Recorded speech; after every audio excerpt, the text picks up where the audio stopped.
بسم الله الرحمن الرحيم بسم الله الرحمن الرحيم الحمد لله رب العالمين وأفضل الصلاة وأتم التسليم على سيدنا محمد وعلى آله وصحبه وسلم وبعد. Trois questions me sont posées à laquelle je vais tenter de répondre aujourd'hui si vous le voulez bien, Inch'Allah, concernant tout d'abord la femme enceinte en période de Ramadan, deuxièmement la femme qui allaite et troisièmement la personne âgée, la personne trop âgée pour pouvoir supporter le jeûne. Qu'en est-il de ces trois catégories de personnes? C'est ce que donc nous allons voir. Mais tout d'abord, rappelons certaines généralités, comme j'ai désormais l'habitude de le faire. La non-observance du jeûne, mes frères et mes sœurs, pendant le mois de Ramadan, la non-observance du jeûne est permise à plusieurs catégories de personnes, dont le malade et le voyageur. Est-ce que Dieu ne dit pas dans le Coran à ce sujet أياما معدودات فمن كان منكم مريضا أو على سفر فعدة من أيام أخر. Jeûnez durant des jours comptés. Celui d'entre vous qui est malade ou qui voyage jeûnera ensuite un nombre égal de jours pris ailleurs. La non-observance du jeûne est également permise à la femme enceinte et à la femme qui allaite. Mais tout cela demande quelques explications quand même. Alors tout d'abord, le cas de la femme enceinte et de celle qui allaite.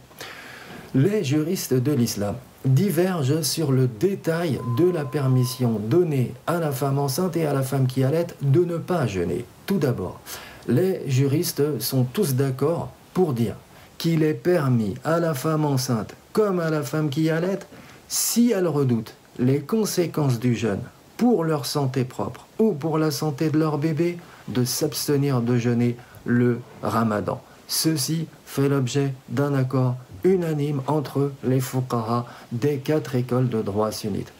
On en a pour preuve un hadith rapporté d'après Anas ibn Malik al-Ka'bi. Attention, ce n'est pas le Anas ibn Malik qu'on a l'habitude de citer dans les traditions. Bref, d'après Anas ibn Malik al-Ka'bi, le prophète sallallahu alayhi wa sallam a dit « Dieu le Très-Haut a dispensé le voyageur de la moitié de la prière, comme il a dispensé la femme enceinte et la femme qui allaite de jeûner. » Inna Allah tabaraka wa ta'ala wada'a anil musafir shatra as-salah wa anil hamili wal murdi' as-sawm aw as-siyam. Ce hadith il est rapporté par At-Tirmidhi, An-Nasa'i, Ibn Majah et Ahmad. Il est qualifié de Hassan par l'imam At-Tirmidhi. Alors qu'est-ce que veut dire ce hadith? Ce qu'il veut dire, c'est que Dieu a dispensé la femme enceinte de l'obligation de jeûner le temps de la grossesse, comme il a dispensé la femme qui allaite de l'obligation de jeûner le temps de l'allaitement. Bon, ceci est donc une question qu'on a réglée. Mais une autre question se pose. C'est de savoir ce qui incombe alors à la femme enceinte et à la femme qui allaite si elles ne jeûnent pas le Ramadan. Doivent-elles seulement réparer les jours du jeûne de Ramadan qu'elles ont manqués après le mois de Ramadan? Ou bien doivent-elles, en plus de la réparation des jours de jeûne manqués, s'acquitter d'une autre obligation?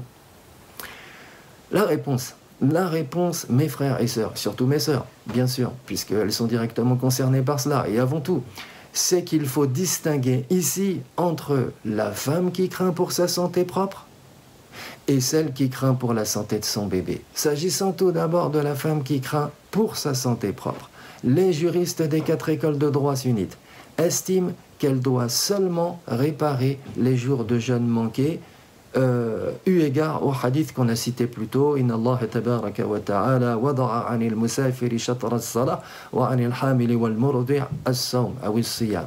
Alors, quelle est la raison démonstrative de ce hadith? Wajhud dalala, comme disent nos soliyoun, comme disent nos spécialistes des fondements du droit. Ils nous disent la raison démonstrative de ce hadith, c'est que le prophète sallallahu alayhi wa sallam a associé le cas de la femme enceinte et la femme qui allaite au cas du voyageur. Inna Allah tabaraka wa ta'ala wada'a anil musafir. Donc, a dispensé le voyageur et la femme enceinte et la femme qui allait d'eux. Or, si leur cas est donc le même, il faut que leur statut légal, leur hukm shara'i soit le même aussi.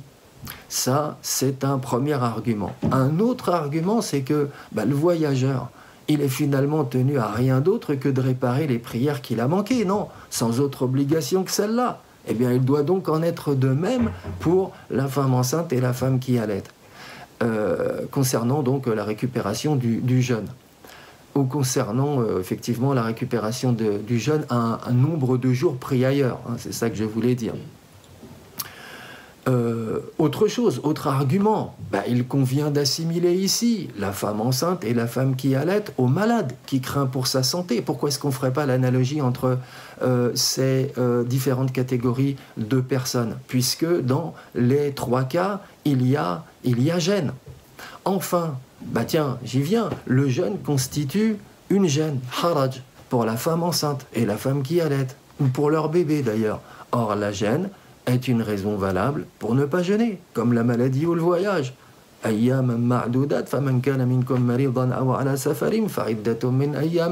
Ici, le voyageur et la personne malade sont mentionnés. Il y a gêne dans les deux cas, et c'est pour cette raison que, il est permis de reculer et de remettre à plus tard les jours de jeûne en dehors de Ramadan. S'il y a gêne, il faut donc qu'il en soit de même pour la femme enceinte et la femme qui allait, je dirais même à plus forte raison encore.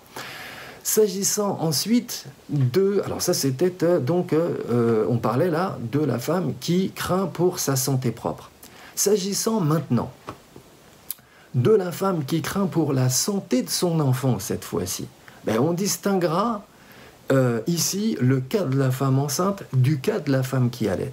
Quant à la femme enceinte, elle doit seulement réparer par d'autres jours de jeûne les jours qu'elle a manqués pour cause de grossesse, et cela sera libéré de toute autre obligation. Alors bien sûr, selon l'avis mashhur de l'école malikite, parce qu'il y a discussion à ce sujet au sein même de l'école malikite entre les docteurs de cette école. Donc ce qu'on retient ici, c'est que la femme enceinte qui craint pour la santé de son enfant doit seulement réparer par d'autres jours de jeûne les jours qu'elle a manqués, sans plus. C'est l'avis mashhur de l'école malikite, je le répète, qu'on ne me fasse pas dire ce que je n'ai pas dit. Alors que la femme qui allait, elle, en plus de l'obligation de réparer les jours de jeûne manqués, donc après le mois de Ramadan, devra, pour chacun de ces jours de réparation, donner aux pauvres combien? Environ 600 grammes de grains ou de fruits. J'entends par les grains, de la farine, etc., etc. Elle donnera ces 600 grammes dans chacun de ces jours de réparation. Ou bien elle donnera tous les 600 grammes réunis ensemble, donc 600 plus 600 plus 600, après les jeûnes de réparation effectués. Oui, mais est-ce qu'elle peut les donner avant d'avoir commencé ce jour de jeûne de réparation? Non, elle ne peut pas le faire suivant l'avis des malikites. C'est l'avis des docteurs malikites sur ce sujet, et étant donné que la majorité d'entre vous est malikite, il convient donc de se conformer à cet avis. Bon, mais une autre question se pose alors. Est-il permis de donner aux pauvres la valeur de ces 600 grammes de nourriture en argent? Cette question fait l'objet d'un désaccord entre les juristes de l'islam. D'aucuns estiment que c'est permis, comme les Hanafites, ou Ashhab d'ailleurs, et Ibn al-Qasim parmi les Malikites. D'autres estiment que c'est interdit, comme d'ailleurs c'est le cas de la majorité des juristes anciens. Cependant, mes sœurs, force est de constater qu'un grand nombre de juristes malikites contemporains accréditent aujourd'hui la thèse selon laquelle il est permis de donner la valeur de cette quantité de nourriture en argent.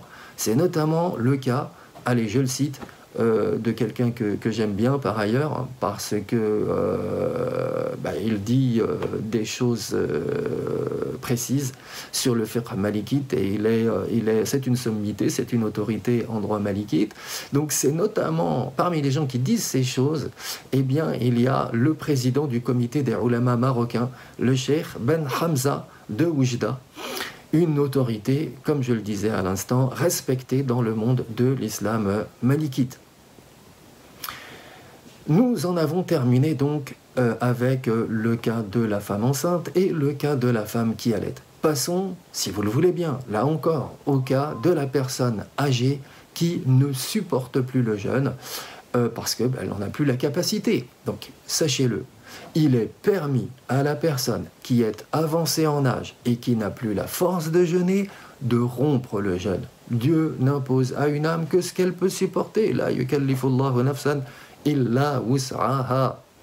Mais les juristes de l'islam ne sont pas d'accord sur ce qui lui est demandé en tel cas. D'aucuns, comme les Hanafites, les Hanbalites, les Shafi'ites, estiment que la personne âgée qui ne supporte plus le jeûne doit obligatoirement donner aux pauvres ces 600 grammes de grains ou de fruits dont je vous parlais tout à l'heure pour chaque jour non jeûné.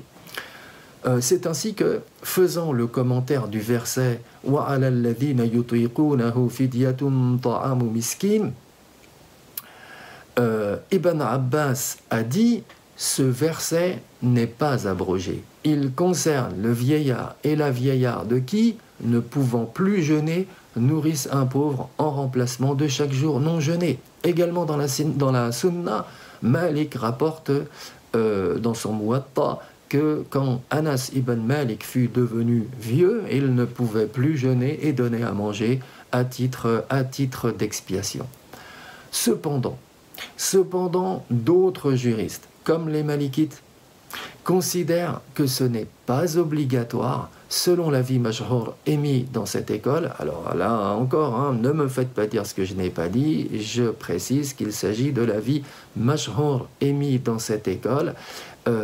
Les Malikites donc considèrent que ce n'est pas obligatoire de donner ces 600 grammes de nourriture, que c'est simplement recommandé. Et c'est ce que nous retiendrons sur le sujet. Je ne veux pas m'étendre évidemment sur les discussions qui ont eu lieu au sein de l'école malikite concernant ce sujet. Et puis, puisqu'on parle, allez, pour finir, du cas de la personne âgée qui ne supporte plus le jeûne, bien, il convient de parler du cas de la personne atteinte d'une maladie incurable, puisque leur cas est le même. En tout cas, on leur applique le même statut légal.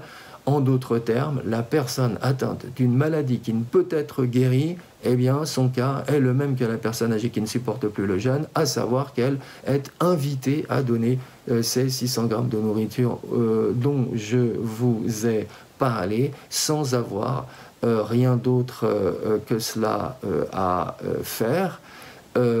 Sachant que, une fois de plus, tout cela relève d'une pratique recommandée non obligatoire.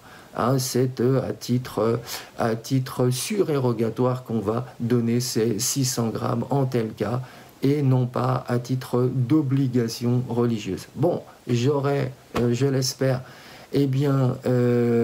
apporté un secours à ceux qui me posaient la question, enfin ces 3 questions, et je ne tarde pas puisque, allez, j'arrive quasiment aux 15 minutes, en vous souhaitant un très bon une très bonne fin de journée avec une rupture de jeûne qui vous satisfasse tous. Je vous dis à très bientôt pour une prochaine vidéo. Wa sallallahu ala sayyidina Muhammad wa ala alihi wa sahbihi wa sallam wa akhiru da'wana anil hamdulillahi rabbil alamin.